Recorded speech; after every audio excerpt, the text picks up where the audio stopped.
Hey, what's up, everybody? Coach Kyle here, and Banjo! If you like this video, please give it a thumbs up, subscribe to the channel for future content notifications, hit that bell button.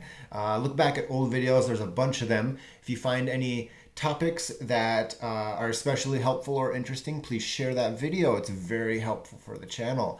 And the topic for today is a question I answered in a Facebook group, and it was a lady who she said that she's getting very sore after running, and she wants the best ways to lower, reduce, prevent the soreness.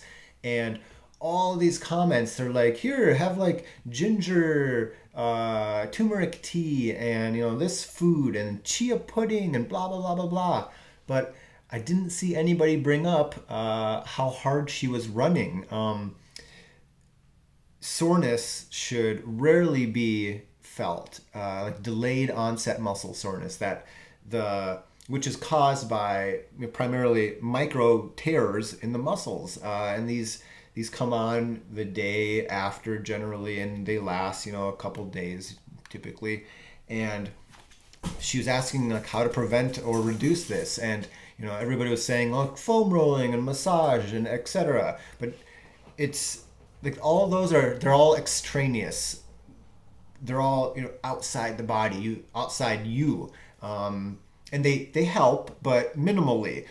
The best way to prevent soreness after a run is proper training, a good fitness level, and then a proper training load during that run. So, for example, like your track workouts or lifting weights, it's almost always unnecessary to train to the point where you're going to be sore the next 2-3 days. What that does is potentially it may increase your injury risk because you're experiencing a very high training load, but it also may for secondary, it may, how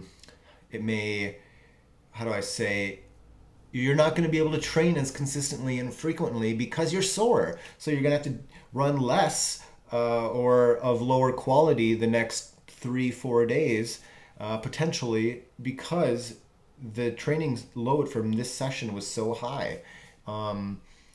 It's almost always better to go at 8 out of 10 versus 9.5 out of 10 for a run, and be able to feel better during the run, feel better after the run, not have to lower your training volume frequency so much afterwards because of soreness or fatigue. So you're staying more consistent over the long term.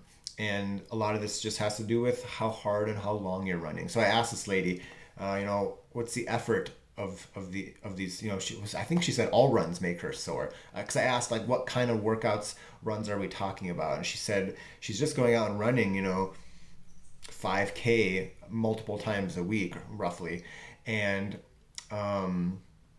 she's just getting sore after them. And I asked her like, what's the effort of these runs? Can you hold a normal conversation? And she said no, she's pretty much out of breath for these runs. But she said any slower would be walking. So she's at a very low fitness level, and I mean, if I were to work with her, we would dial it back. We would dial back the volume and the frequency maybe, or the volume, the distance, the intensity. Maybe do a run walk starting off, and gradually increase the jogging and decrease the walking. But we want to keep that intensity, that effort level down, so then the fatigue and the soreness decreases, then she feels better, and then her fitness is able to catch up, because your fitness is never going to catch up or improve. You're never going to adapt if if you can't get out of this run sore cycle.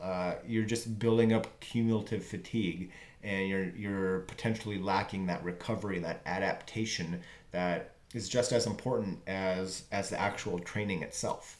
So that's a big part of running healthy over time, is not overdoing it. Train, don't strain. I can't remember who said that, but it's good because don't, in the classic, don't race your workouts.